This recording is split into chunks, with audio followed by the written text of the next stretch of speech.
Olá, muito boa noite a todos que estão nos acompanhando aqui na mais uma live através da minha página no Facebook. Muito prazer, eu sou o Rafael Rufino, para quem ainda não me conhece, e hoje eu tenho a alegria e a honra aqui de receber uma pessoa muito especial, um grande amigo, um grande parceiro, e que hoje nos representa lá no Congresso Nacional, vice-líder do governo Bolsonaro na Câmara, deputado federal Maurício Zedric, e tem uma história de vida pública aí muito bonita, de muitas conquistas, muitas ações positivas para a sociedade. E antes de passar para o Maurício fazer sua abertura, eu quero poder fazer um convite para você. Quem ainda não curtiu minha página, curta. Tem aqui a oportunidade de conhecer um pouco da minha história, do meu trabalho e também das minhas ideias para que a gente possa fazer com que Santa Rosa cresça e se desenvolva. Para quem não conhece, Maurício Pedrick, deputado federal, segundo mandato, foi deputado estadual, foi secretário de Estado da Micro e Pequena Empresa Economia Solidária, funcionário que criou o maior programa de microcrédito do país, com mais de 500 milhões de reais emprestados na época para os pequenos empreendedores. Foi candidato a prefeito de Porto Alegre, foi o vereador mais votado da região sul do país, também em Porto Alegre. Sempre foi ele uma história de vida pública de muito êxito, graças ao seu trabalho, ao seu relacionamento com os parceiros, e hoje está na condição de deputado federal do PTB mais votado. Maurício, te agradeço enormemente pela sua presença aqui e passo para ti poder desejar uma boa noite e se apresentar e complementar alguma informação a mais. Muito legal isso aqui, Rufino, que a gente tá vivendo, porque nas dificuldades a gente acaba aprendendo a se remodelar, se reinventar. Isso é uma definição que eu tenho por natureza, porque nós somos brasileiros e o brasileiro ele sempre tem o jeitinho para superar suas grandes dificuldades. E a gente vê isso de uma forma muito aguda. Hoje a gente está vendo um país com 40 milhões de pessoas sem emprego, ou sem poder exercerem suas atividades muito mais, em função das limitações, das restrições que tem por conta da pandemia. Mas ainda assim, eu acho que nunca tive tão presente do teu exercício aí de cidadania, de política participativa, colaborativa em Santa Rosa como a gente está tendo agora. Porque toda essa trilha de ações que a gente fez, sendo vereador, sendo secretário, sendo deputado estadual, a gente sempre teve a conexão contigo, com Santa Rosa, de uma forma muito legal. Mas hoje, o nosso mandato federal tem lá teu nome assinado junto com ele. Não só por conta das emendas, dos recursos que a gente está conseguindo direcionar para Santa Rosa e região, mas sobretudo pelas novas ideias que tu tem construído para a gente mostrar que um país diferente é possível. E esse período de reinvenção nos proporciona isso aqui. Ainda que virtualmente, a gente está conseguindo poder ecoar conquistas, ações, obras, realizações em todos os cantos do Rio Grande do Sul, com a presença mais do que nunca definitiva de quem faz parte desse mandato. E eu espero que Santa Rosa possa conhecer as novas ideias que tu está levando por teu exercício diário de cidadania, de participação, de resultado, porque tu também tem um legado que precisa ser comemorado aí, não só na condição de ter sido secretário do município, secretário municipal, com muitas conquistas, mas também um legado que a gente estava falando antes aqui, de um histórico familiar, onde teu pai deixou marcas impressas na vida da nossa cidade. Então eu fico muito lisonjeado em poder compartilhar contigo isso, porque eu sou um credor de que não é pela idade, mas é pela mentalidade que a gente precisa mudar a política, e tu faz parte dessa nova geração aí. Então, me sinto muito feliz aqui poder compartilhar contigo dos sonhos, das esperanças, para que a gente juntos possamos construir um novo Brasil, um novo Rio Grande, uma nova Santa Rosa. Obrigado, Maurício. Belas palavras aí. A gente sabe que é de coração, porque temos essa amizade verdadeira. Tive o prazer de te conhecer lá em 2011, 2012, e te disse que naquele momento eu não poderia te ajudar, foi a estadual, mas o dia que você fosse federal eu estaria contigo. Mas eu fui insistente, né, gente? Quem está acompanhando tem que saber, eu fui insistente. Mas a gente conseguiu, então, nessa última eleição, estar ao seu lado aí, trabalhar junto, e você tem sido um grande parceiro aí de Santa Rosa, da região também, tem olhado pela gente e nos auxiliado em diversas ações. Maurício, eu estou organizando algumas lives, alguns dias já, com diversos temas importantes que a gente estabelece na sociedade. Já falei aqui sobre os aspectos psicológicos da superação da pandemia, sobre a questão de empreendedorismo, sobre o microcrédito, que foi um programa que eu criei em Santa Rosa, sobre a agência do Cine. Também recebi a nossa colega parceira aí, ex-deputada também, Regina Becker, que falou sobre o Nota Fiscal Gaúcha, o Pró Social RS. Então, a gente quer poder trazer, aproveitar esse momento de pandemia que acaba se distanciando um pouco das pessoas, mas usar as redes sociais para levar boas informações e temas importantes. E você, eu acompanho o seu trabalho desde deputado estadual, e tem um tema que você foi o criador da lei estadual do cadastro pedófilo, que é o abuso sexual de crianças. Então, acho que é um tema que a gente precisa concentrar esforços para que possamos evitar ao máximo, para que também a gente consiga punir, possamos denunciar e criar toda uma rede de proteção às nossas crianças. E então, por isso, a gente te convidou hoje para fazer esse bate-papo e que tu possa falar um pouco para nós o que é a lei estadual que você criou na época, enquanto deputado estadual, que foi a lei de cadastro do pedófilos. Então, deixa eu aproveitar aqui de forma bem didática, trazer para vocês que essa foi uma lei que nós aprovamos à época do nosso mandato aqui no Rio Grande do Sul como deputado estadual, a Lei 15.130 de 2018. É a lei que cria o cadastro estadual de pedófilos. Muito em função do aumento da pedofilia. Infelizmente, aqui, a pedofilia, o abuso sexual, a exploração sexual, a manutenção de vídeos, de fotos de crianças e adolescentes em situação sexual, de cunho sexual, cada vez mais tem aumentado. E, infelizmente, o Brasil é um dos maiores produtores de conteúdo pedófilo do mundo. Não é de graça que teve uma grande operação mundial aqui no Brasil, capitaneada pela Polícia Federal e pelo Ministério da Justiça, para interligação de dados e de plataformas de informação com outros países para o combate à pedofilia. O que a gente está assistindo? A pedofilia não é só mais como era tida e reconhecida antigamente. A criança que era barbarizada, estuprada, violentada, que tinha fotos, que tinham vídeos divulgados no cotidiano. Hoje, a pedofilia ela migrou para uma plataforma também digital. Hoje, o pedófilo está entrando nas nossas casas pela tela do computador, pela tela do celular, pelas mensagens eletrônicas. Não bastasse isso, o crime de pedofilia, a ação de pedofilia, o abuso sexual e a exploração sexual, ela é, na minha opinião, a mais horrenda dos crimes. É tão grave esse crime que nem o bandido na cadeia aceita esse tipo de crime. Quando um pedófilo é preso, ele tem que ser apartado da população carcerária normal, sob pena de ser morto. Porque ninguém tolera isso. O que a gente tem visto e tem assistido por força das operações, das ações da Polícia Militar, da Polícia Civil, da Polícia Federal, dos órgãos de controle e de combate à pedofilia, são histórias, imagens, situações horríveis. E por quê? Porque a pedofilia ela não tem cara, ela não tem status social, ela não tem nível educacional. Ela acontece em todos os ramos, em todos os estratos da sociedade.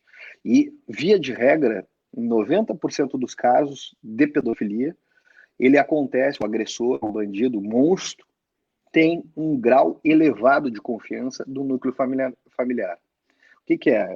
É o pai, é o padrasto, é o tio, é o vizinho, é o professor, é o líder religioso, é o motorista da van, é o pipoqueiro. São pessoas que detêm confiança e que nessa confiança eles acabam constrangendo, violentando crianças e adolescentes. E isso é um crime que tem cada vez mais aumentado, não só por conta desse período que nós estamos vivendo de isolamento social, as pessoas estão ficando em casa, e muitas vezes o ficar em casa, como já apontam índices de violência doméstica, de feminicídios, eles aumentaram. Os casos de pedofilia aumentaram na mesma proporção. a dificuldade que acontece com o caso de pedofilia é um constrangimento social em denunciar. E, infelizmente, a falta de denúncia tem gerado cicatrizes nas crianças e nos adolescentes que jamais vão ser curadas.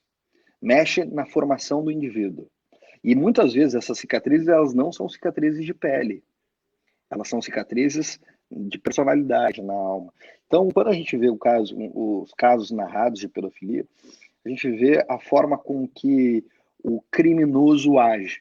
Ora, e é por isso que a gente está fazendo, é por isso que é tão importante, Rafa, essa live que está proporcionando aqui para a gente, porque os pais, eles precisam saber que hoje o pedófilo, ele se comunica com os nossos filhos travestido de criança, por meio de apps, por meio de redes sociais.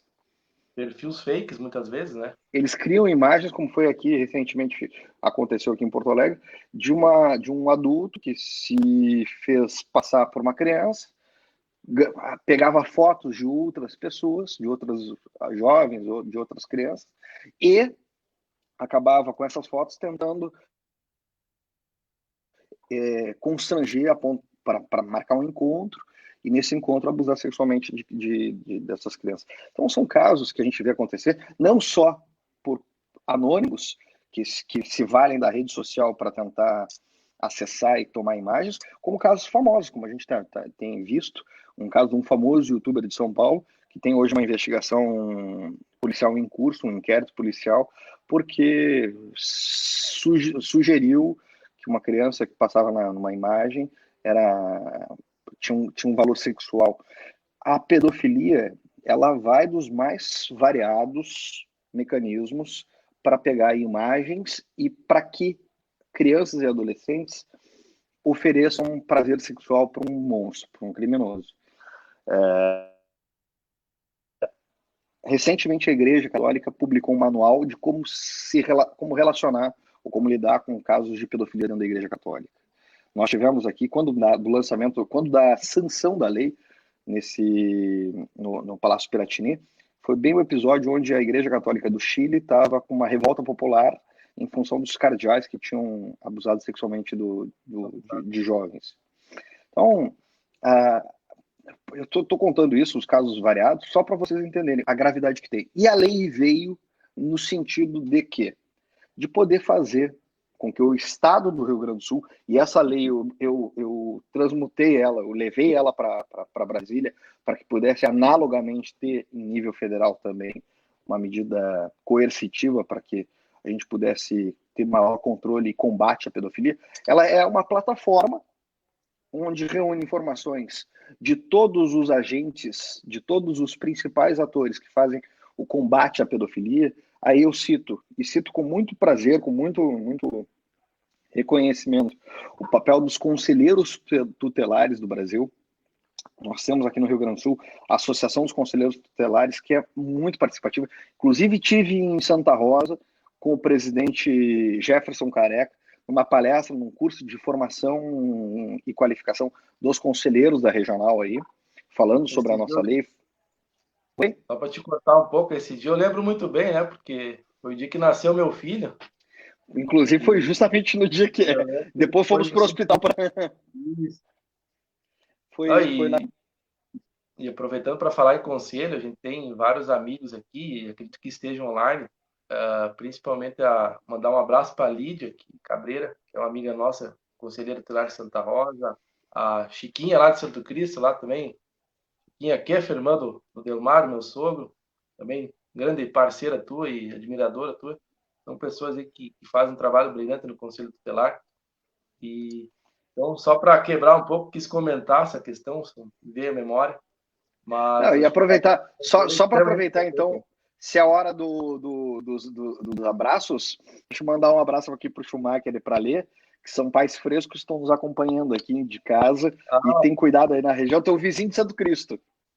Grande Schumacher, um abraço, parceirão nosso, amigo da gente aí, que a gente também conheceu nessa caminhada aí, e atua hoje lá no gabinete do vice-governador, secretário de segurança aí, sempre tem nos atendido muito bem também nas demandas que a gente caminha e o que nós precisamos estar lá atento, lá sempre tem sido um parceiro. Mas então, Rafa, só para concluir aqui, a lei é exatamente uma plataforma onde reúne todas as informações dos principais atores. Fiz a referência aqui aos conselheiros tutelares. Tem também a participação prevista pela lei da Brigada Militar, da Polícia Civil, das Secretarias Municipais de Saúde, de Assistência Social, do Ministério Público, do Poder Judiciário, de diversos órgãos, porque informação é tudo para evitar a reincidência e evitar com que um pedófilo não tenha um acompanhamento como tem em outros países. O país, para mim, em referência, é os Estados Unidos, que veda, que proíbe a instalação, a moradia do pedófilo perto de uma creche, de uma pracinha de crianças. Tem um monitoramento, as pessoas sabem onde ele está. O que o cadastro permitiria? Permite que o poder público possa fazer um controle até a reabilitação penal de determinado agente para que ele não reincida, para que ele possa ter um acompanhamento e que as nossas crianças em todas as cidades possam estar protegidas, porque infelizmente elas não têm o poder de defesa, muitas vezes não se comunicam de forma correta, e aqui fica algumas dicas que são sensíveis, mas mudam a forma de compreender e de ajudar a fiscalizar. Um dos relatos mais tristes que eu ouvi recentemente era de uma menininha que reclamava que o tio passava a mão no biscoito dela. Falou isso para a professora uma vez, falou isso outra vez, e meses depois a professora foi descobrir que o biscoito que a criança falava era o órgão íntimo dela. Se a gente educar os nossos filhos com o nome correto e mostrar para eles caminho, com um cuidado muito didático para que isso seja dito, nós vamos conseguir fazer também com que não só o Disque 100, como está denunciado aqui, que é um Disque Denúncia Anônimo, que promove o combate à pedofilia, mas as nossas crianças, os nossos adolescentes, eles possam ter instrução, possam ter educação, possam ter condições de nos ajudar a monitorar atitudes que eventualmente possam levar a casos mais graves, como o estupro, como o abuso sexual, como a exploração sexual. E, somado a isso, lá em Brasília, eu recentemente fiz uma agenda com o diretor-geral da Polícia Rodoviária Federal, e tem uma delegada da Polícia Federal, a doutora Paula, que tem uma atuação muito grande na Polícia Federal por conta dos casos de pedofilia. Primeiro que a gente também tem um mapa que a PRF distribui com todos os pontos de prostituição infantil que eles monitoram em rodovias federais. Importante esse combate, porque onde tem prostituição tem droga, tem outros tipos de crimes associados. E a Polícia Federal, por meio do Ministério da Justiça, tem uma série de operações, eu acho que está na 6ª ou 7ª operação, da chamada Luz na Infância. Uma operação que mobiliza centenas, milhares de agentes da Polícia Federal. O acervo já preso, já apreendido é muito grande. Só que quando a gente fala que um computador foi apreendido com 300 mil fotos, com 200 mil fotos, com 50 mil fotos, a gente não percebe a gravidade que tem, porque 300 mil imagens trazem a fotografia de crianças que estão sendo violentadas, abusadas, colocadas em situação de exposição que machuca, que magoa quem vê, mas imagina o que acontece com a criança que passa por isso. Então, não tem que ter pena.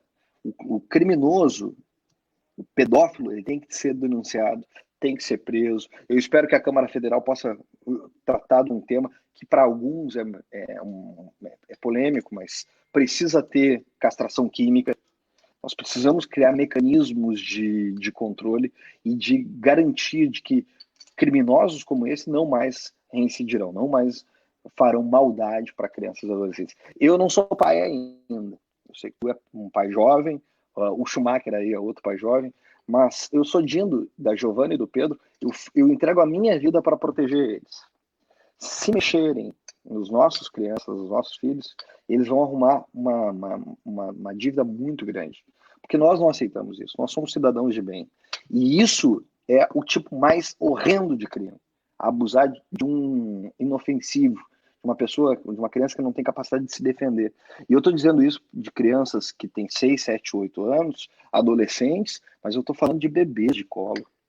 São imagens absurdas que eu não aceito, e é por isso que eu levei para Brasília esse projeto, para a criação do Cadastro Nacional de Pedófilos. E lá, já em consonância com a atuação do Como é que Ministério... está o projeto lá? Já foi votado, não?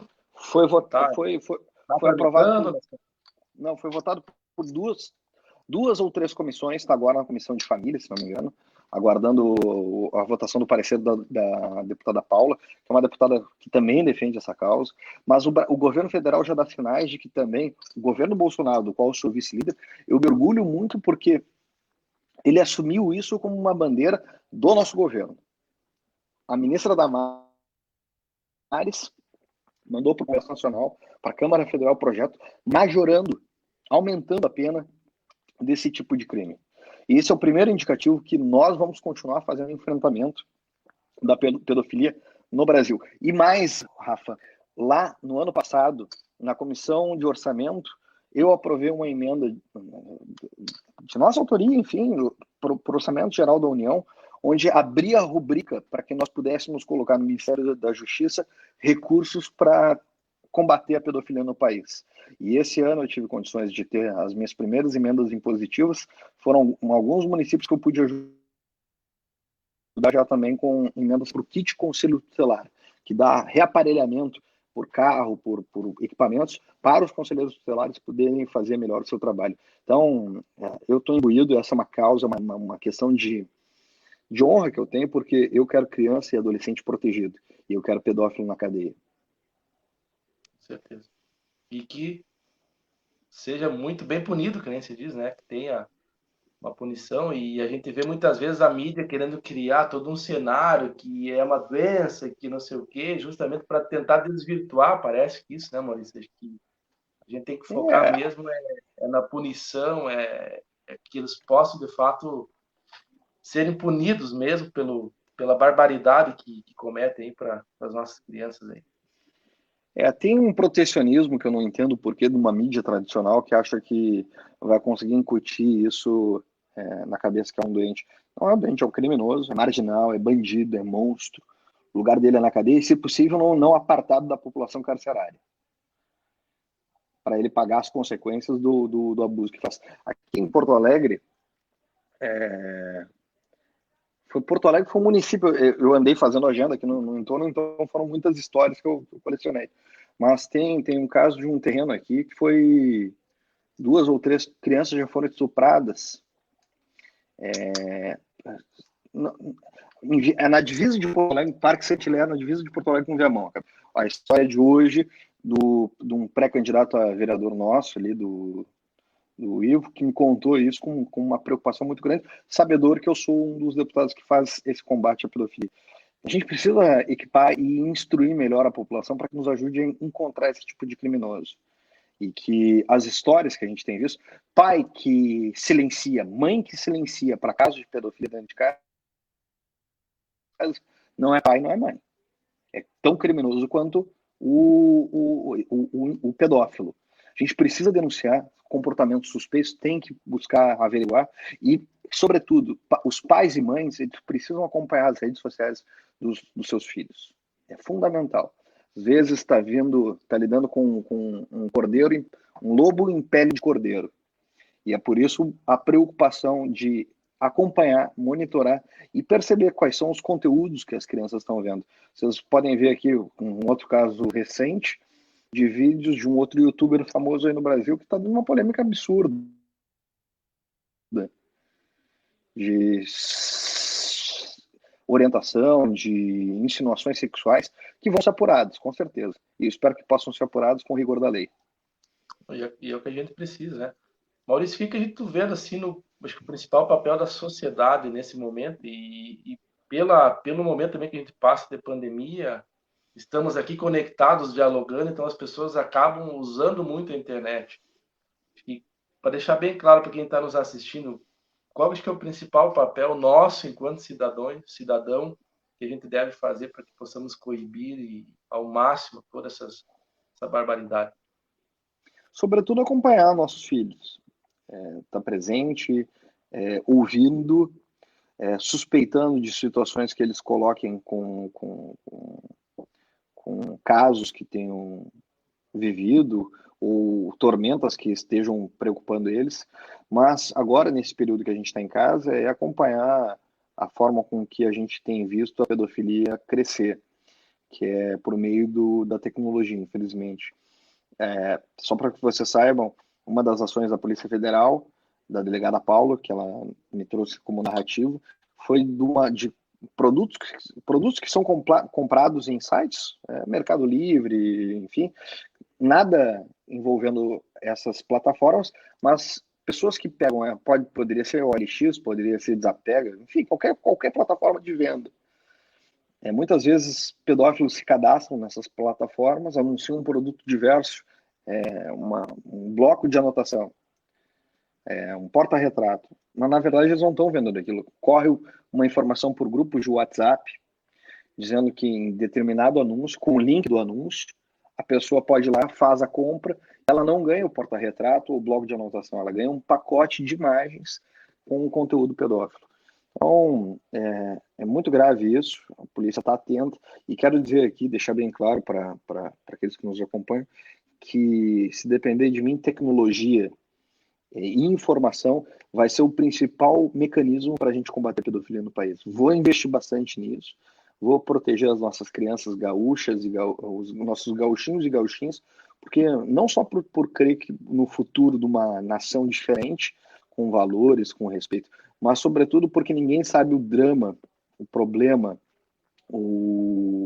a gravidade que é a ação ou o contato de um adulto abusando sexualmente de uma criança.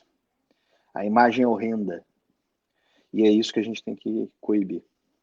Portanto, o papel aqui de dica é monitorar, acompanhar as crianças, ouvi-los, educá-los, como disse, com os nomes corretos, para que em determinada situação a professora em sala de aula, o líder religioso, um amiguinho possa entender que tem alguma coisa errada.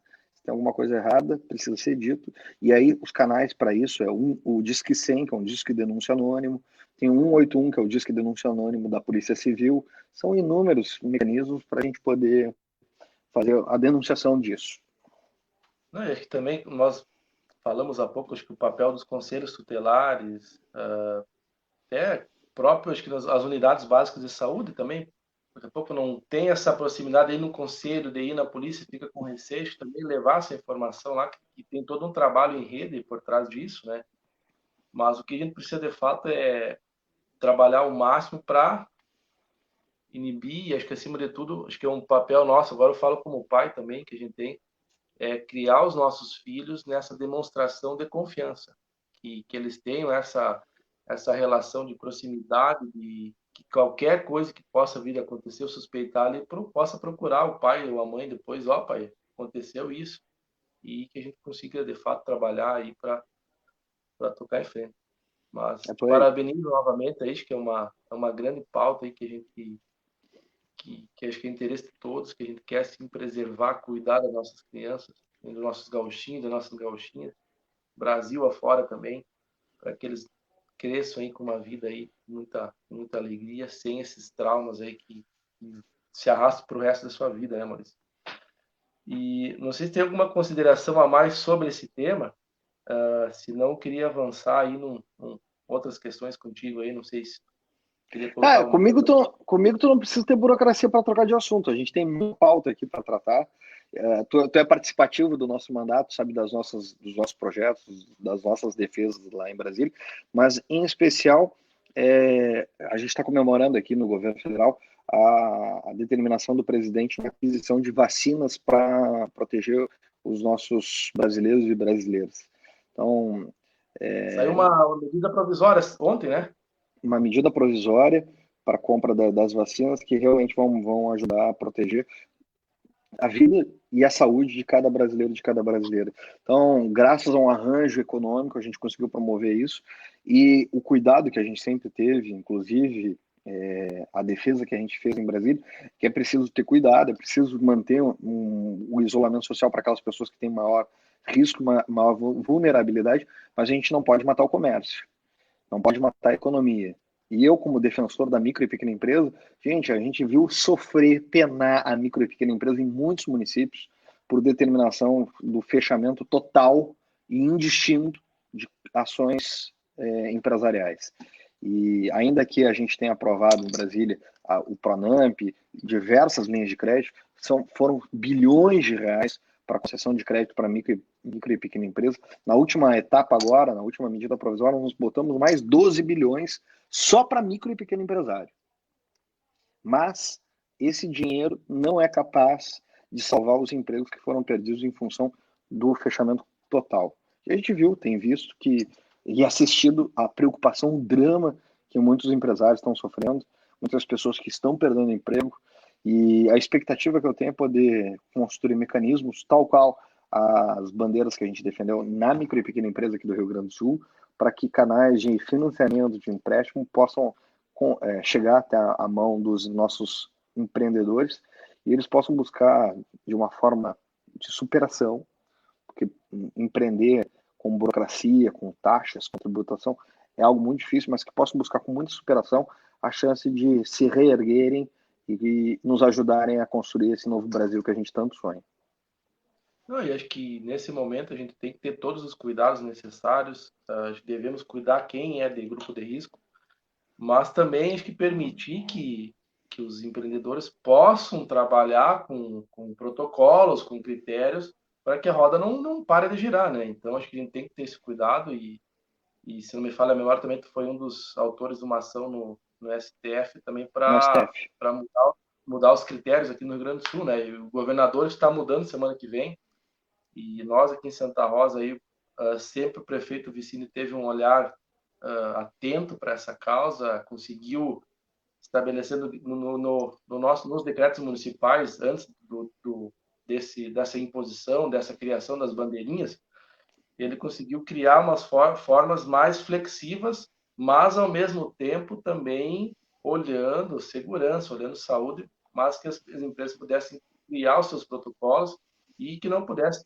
haver esse fechamento. E a gente vê Brasil afora também, né, Maurício? Lockdown total e mesmo assim os casos estão acontecendo. Então, alguma coisa a gente tem que olhar para não parar tudo de vez, né? Essa ação que a gente entrou no STF foi com base naquilo que o próprio STF definiu para o presidente. Ele não teria poder para definir os critérios de limitação para estados e municípios. Mas com base no mesmo preceito jurídico e com base na súmula 38, o prefeito determina o horário de abertura e fechamento do comércio. Então, o que a gente pedia é para que os prefeitos pudessem definir, de acordo com seu conhecimento, sua situação particular, do caso local, as restrições.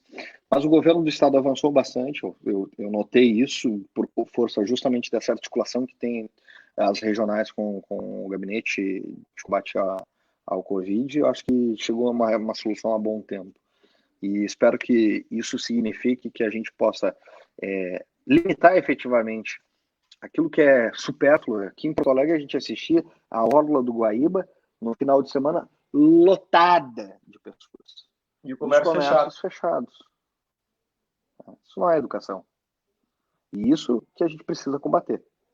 Espero que a gente possa entrar justamente numa condição de melhor controle, porque efetivamente a gente quer ver protegida a vida dos gaúchos, mas quer ver também os empregos e a economia girando. Cuidado de ambos, né? Saúde e economia.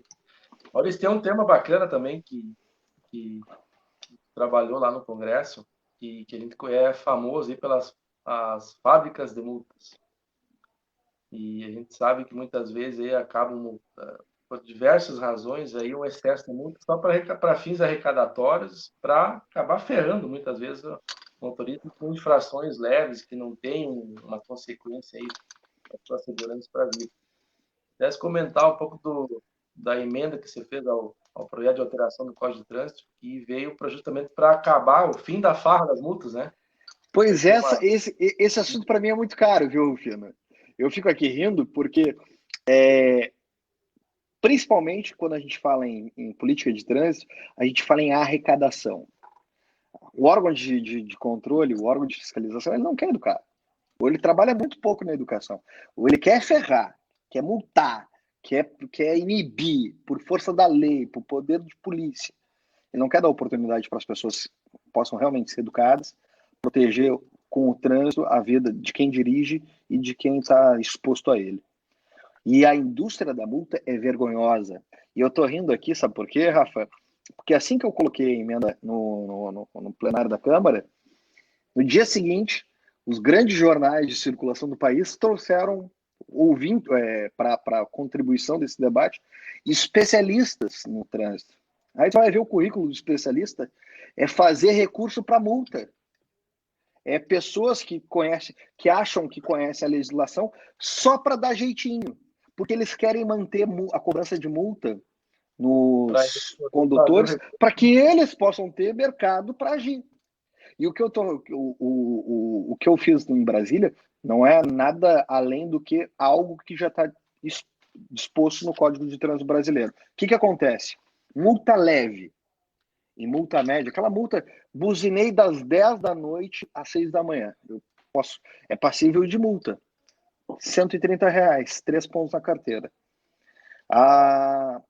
Eu fiz a ultrapassagem de um cortejo militar, cortejo fúnebre. Eu estacionei a 50 centímetros do meio-fio da calçada. As multas essas de menor potencial ofensivo, se eu não repetir elas em um ano, eu não tenho mais a multa nem tampouco os pontos atribuídos à minha carteira. Eu tenho a conversão dela imediatamente em uma notificação. Por que eu tive que fazer essa emenda? Porque órgão de fiscalização algum faz isso. Tu entra com recurso, tu, cidadão normal, nós aqui, a gente entra com o cidadão recurso. Como ele tem o poder subjetivo de decidir, ele decide. Por que não? Não a conversão da multa média nem leve em notificação. Isso se eu não repetir ela em um ano. Se eu tiver mais de uma multa, eu vou tomar a multa, vou tomar as consequências, os pontos e os valores devidos para o órgão de trânsito. Agora, se eu não tomei, se eu não reincidir nela, o que aconteceu, Rafael? Eu me eduquei. Eu me fiscalizei. Eu não vou mais buzinar das 10 às 6 da manhã. Eu não vou ultrapassar. São multas esdrúxulas. Tem até multa para ciclista. Multa para pedestre. E aí dizem, porque vai ter 100 multas que vão ser perdoadas. Não, não é isso. O que a gente vai combater é essa indústria fraudulenta, nojenta da multa, que faz com que eles construam dificuldades para vender facilidades. E aí, aqui em Porto Alegre, tem poste de iluminação pública que tem lá um cartazinho colocado, retome sua CNH, recursos de multas. E isso acontece no país inteiro. E esses especialistas vão arrumar um adversário que vai fazer enfrentamento sem medo, porque eu não quero mais depender da boa vontade que não existe dos órgãos de fiscalização, porque o papel deles não é multar, o papel deles seria educar, e educação é que está faltando. Maurício, só para explicar um pouco para as pessoas que estão entrando agora, o objetivo da nossa live inicialmente era para falar sobre abuso sexual, então nós falamos um bom tempo sobre a lei do cadastro pedófilo, sobre medidas, sobre ideias, sobre a questão dos projetos que estão na Câmara Federal, principalmente de majoração de penalidades. Então nós estamos aproveitando esse bate-papo que está aproveitando a nossa audiência. E aproveito novamente para mandar um abraço a todos vocês que estão nos acompanhando. Muito obrigado da sua audiência. Muitos estão curtindo, comentando, compartilhando. Então, a gente agradece de coração. E a gente acabou entrando em alguns outros temas porque a gente quer fazer um bate-papo com você e passar também temas que são importantes para nós no nosso dia a dia, como a questão das multas, que falamos recente, eu acho que é uma importante medida. E tem uma outra questão, né, Maurício, que foi importante aí recentemente, é a lei do bom samaritano, que acho que é interessante, porque as pessoas antes muitas vezes não se aproveitavam os alimentos por questão de Rafa, penalidade que poderia vir a surgir, né? Só para quem está nos assistindo, uma lei que estava parada desde 1997. Imagina, desde 97. E o Brasil desperdiçando comida, alimentos. E essa lei que tu tá falando, assim, é uma lei muito cara, muito importante para mim, porque como já disse, a fome não espera. A fome, ela machuca. E nós, quem conhece, quem tem a oportunidade de viajar para fora do Brasil, sabe que nenhum país tem a quantidade de alimentos que nós aqui temos. Nenhum país. E ver estes alimentos serem desperdiçados enquanto pessoas têm fome, o que poderiam instituições, entidades sociais, filantrópicas, programas de ação social poderem colecionar, poderem receber esses alimentos para poder doá-los e alimentar quem passa fome, era algo muito grave. Mas existia um preconceito no Congresso Nacional para a votação desse tema. Eu fiz o ano passado, no mínimo 3 ou 4 manifestações muito duras para que pudéssemos votar a urgência e votar esse projeto do Bom Samaritano. E foi graças a uma nova redação do senador Collor, Fernando Collor de Mello, que nós votamos esse projeto no Congresso Nacional, que é o quê? Ela faz uma alteração no Código Civil que não imputa responsabilidade penal para quem faz a doação, um restaurante, bar, estabelecimentos que trabalham com produção de alimentos, não tem a imputação penal caso aconteça alguma situação, uma intercorrência do momento que doa o alimento até a digestão dele. Isso fazia com que as pessoas não pudessem doar. Tinham receio de doar. Né? Condenam com medo uma ação penal, uma ação criminal. Então, graças a essa mudança, a gente hoje pode construir mecanismos para doação e garantir que estas pessoas, esses estabelecimentos comerciais, possam fazer a doação de alimentos que muitas vezes acabavam indo para o lixo. Então, eu fico muito feliz em poder ver instituições, pais, creches, que vão receber recursos como esse de alimentos e vão poder melhor ter condições de alimentar quem passa fome ou quem precisa de uma alimentação de qualidade. Que o nosso amigo Cláudio Menzel, que é o marido da Anne, foi conselheira tutelar, nossa amiga lá, que era titular. Os corredores de Santa Rosa. Uhum. Mandou um abraço aí, a Tatiane Perini também parabenizou pela pauta, o Jorge Santos também muito bom, parabéns, a Paola Schmidt, diversas pessoas também estão comentando aí, nosso muito obrigado. E a gente está muito contente por ter essa oportunidade, Maurício, de ter conosco. A gente sabe a sua agenda, imagino, para atender todo o estado e também pautas nacionais, mas eu te agradeço de coração pela oportunidade de dialogar conosco aqui em Santa Rosa e região e poder trazer à tona esses temas importantes. Falamos sobre abuso sexual, sobre a farra das multas, sobre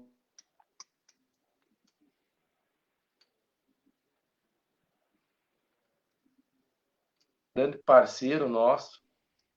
Nós já esse ano em Santa Rosa, 2019 e 2019, praticamente até agora, nós estamos quase chegando à casa dos R$900 mil que tu, enquanto deputado, destinou a Santa Rosa. Então, hoje ainda, Maurício, tive a oportunidade de estar no Hospital Vida e Saúde, que é referência na nossa região. Aí o Heitor está compartilhando a foto ao lado do presidente. Só o Heitor tem que corrigir ali, R$300 mil que está sendo destinado para o Hospital Vida e Saúde e adquirir equipamentos para o novo bloco cirúrgico. Então, entre esse presidente, a diretora, demais membros da direção. Em especial, Rafa, essa emenda dos R$300 mil para o hospital é para compra de equipamentos. Para que a melhoria dos equipamentos do hospital possam trazer retorno, possam trazer melhor qualidade no atendimento da nossa população. Em especial, focar na saúde preventiva. Esperar as pessoas ficarem doentes é muito grave, aumenta os custos e muitas vezes as perdas são inestimáveis. O que a gente tem aqui é investir em equipamento para que, acima de tudo, aquela preocupação que tu me trouxe em Brasília, de fazermos política de saúde preventiva.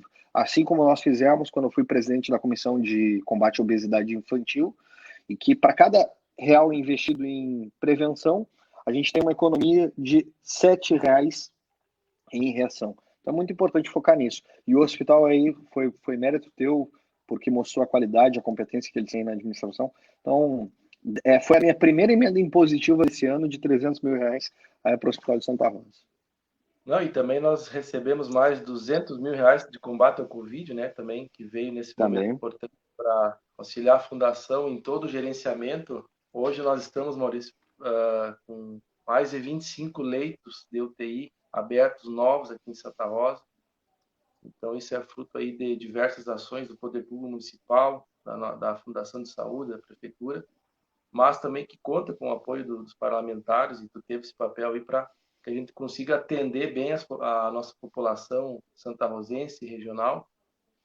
Também tivemos um recurso lá para a Escola Técnica do Fronteira Noroeste, o Digo CRES, mais um recurso importante para a infraestrutura de asfalto lá no bairro Sulina, lá que também estaremos, a prefeitura está concluindo a parte de projetos para licitação, atrasou um pouco pela questão também de Do... pandemia em si, mas tem sido um grande parceiro aí para Santa Rosa e a gente te agradece de coração, porque serão recursos importantes e muito bem investidos. E acho que voltando à questão preventiva também de saúde, a gente e quero aqui destacar e parabenizar a recém citei o nome do Cláudio e da Ana, eles fazem um trabalho extremamente importante no esporte, que é a corrida de rua, que é uma entidade aí muito parceira de Santa Rosa, que eu, enquanto secretário de Cultura e de Esporte, pude acompanhar e ver o quanto de benefícios eles trazem também nessa medida preventiva, que é o esporte, não no caso deles da prática da corrida de rua, mas também outras entidades que nós temos aí de destaque, Sojão, Ascan, o pessoal do SRT Ativa, vôlei. Então, diversas entidades que praticam esporte também são medidas preventivas que a gente precisa, assim, ter uma atenção especial e sempre estar ao lado deles para desenvolver novas políticas públicas. Maurício, sei que tu também tem uns compromissos aí. Passo a palavra para ti para fazer uma breve saudação aí de despedida aí e futuramente possamos aí, além das novos contatos aí pela internet também, teremos o prazer aí de te receber em Santa Rosa aí para que a gente possa sentar com essas entidades, possamos aí olhar e criar novas ações, novos projetos para que possamos tocar em frente e, de fato, implementar as novas ideias para o Rio Grande, para Brasília e também para Santa Rosa. Ô, Rafa, eu estava esperando o convite do churrasco. Quando é que vai ser? Porque a próxima vez eu quero poder fazer isso presencialmente contigo aí, podendo ver e conhecer a administração do hospital, as ruas que a gente vai asfaltar ali no bairro Sulina, todas as conquistas que tu está trazendo das reformas da época da tua secretaria. Acho que tem muita coisa legal que a gente conseguiu plantar e agora a gente está colhendo. E isso é muito legal, porque essa nova política ela é menos discurso e mais resultado. E, independentemente, nós não somos. Vocês não viram aqui a gente falar de partido político, da discurso eleito for fazer, farei isso. Não. O que a gente está fazendo aqui é uma nova geração entregando respostas para problemas antigos da sociedade que faltava um pouco de entusiasmo, de inovação, de coragem para fazer. E eu vejo tudo isso espelhado no teu trabalho, Rafa. Eu sou um credor, eu sou suspeito porque eu sou amigo dele. Mas eu sou um grande entusiasta que vai estar ao lado da tua trajetória para mostrar que Santa Rosa pode mais. E isso é muito legal, porque tu nunca me pediu esses recursos. A gente está chegando em quase R$ 1 milhão investido em Santa Rosa, graças ao reconhecimento que eu tenho pela tua dedicação e pela dedicação dos teus quando tratam da coisa pública. Eu sei que o recurso aí é bem investido, a saúde vira medicamento, vira equipamento, vira atendimento médico, vira proteção da vida de cada gaúcho, de cada gaúcho que está dependendo do hospital ou da rede pública de saúde. Eu sei que a educação, o asfalto que a gente está levando para aí, transforma a vida das pessoas.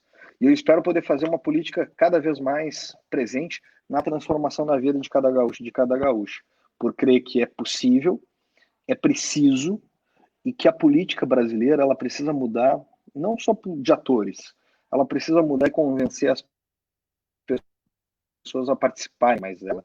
E é por isso que a gente vai ter, daqui a alguns meses, a oportunidade de escolher melhor nossos representantes. E o papel que eu desejo aqui para vocês é que sejam sábios. Observem, vejam quem tem história, quem tem currículo, e o que já fez por Santa Rosa e o que pretende fazer. Apontar problema é a coisa mais fácil que tem. Todo mundo aqui aponta problema.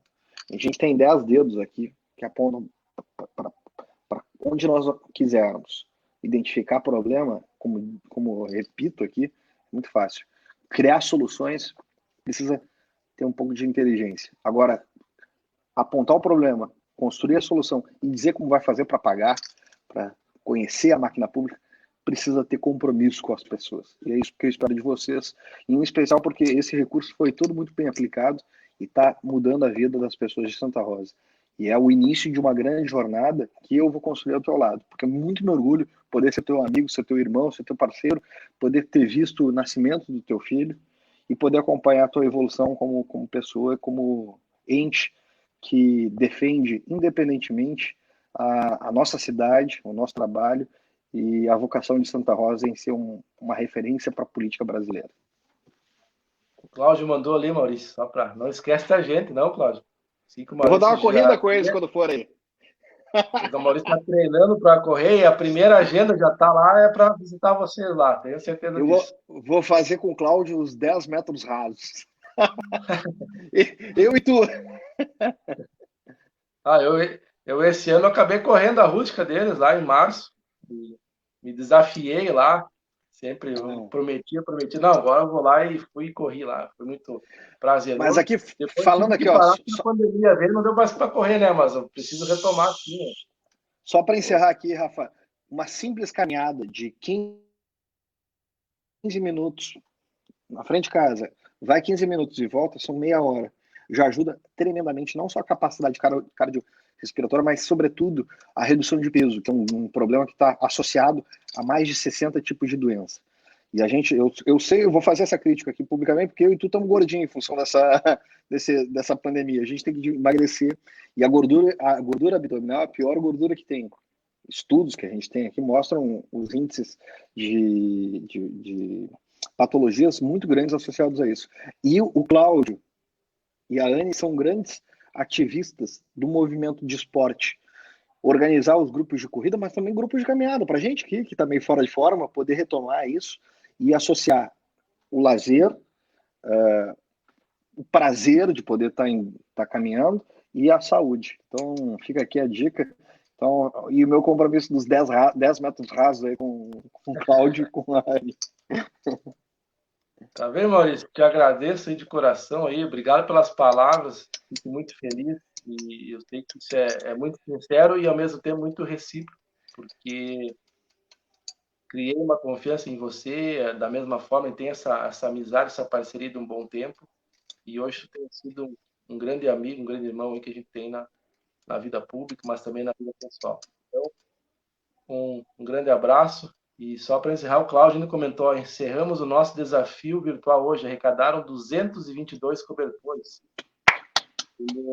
Fizeram uma corrida virtual e a inscrição era para aquisição de cobertores que serão doados às pessoas carentes do município. Então, acho que é uma atitude muito, muito louvável, uma atitude que merece os nossos parabéns e o nosso reconhecimento. Parabéns, Cláudio, Anne e a todos os membros do 15 Milhas, que são grandes parceiros de incentivo, de esporte, que estão trabalhando muito pela nossa cidade. Maurício, um abraço a ti. Abração, gente. Fiquem com Deus. E a você que está nos acompanhando até agora, meu muito obrigado de coração pela oportunidade de dialogar com você nesta sexta-feira à noite e aqui trazer novas ideias, novas ações importantes e temas que vale a pena nós discutir. Então, foram quase uma hora de live. Meu muito obrigado de coração. Quem ainda não curtiu a minha página, faço o convite para curtir e possa aqui também conhecer um pouco da minha história, da minha vida pessoal, profissional, política e comunitária, e ao mesmo tempo possamos dialogar e criar novas ideias para que Santa Rosa cresça e se desenvolva. Um grande abraço a todos, um ótimo final de semana e a todos os pais desejar um feliz Dia dos Pais, que possamos aproveitar, possamos aí ter bons momentos com nossos filhos, mas acima de tudo, bons momentos com nossos pais. Um grande abraço a todos e uma ótima sexta-feira a vocês.